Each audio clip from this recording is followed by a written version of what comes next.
காத்தாடி போலாடுது. Master, லைட்டா காத்தடிக்கிற மாதிரி இருக்குது. மரமெல்லாம் அப்படிக்கா இப்படிக்கா அசைது, பூவெல்லாம் அதுவாவே உதிர்துடா. அப்படின்னா ஹீரோயின் வரப்போறான்னு அர்த்தம்டா.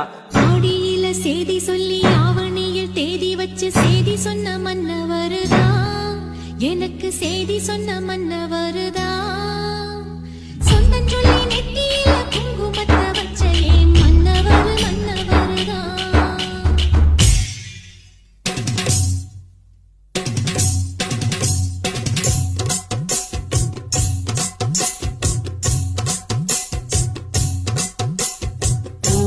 எடுத்து ஒரு மாலை தொடுத்து வச்சேன்.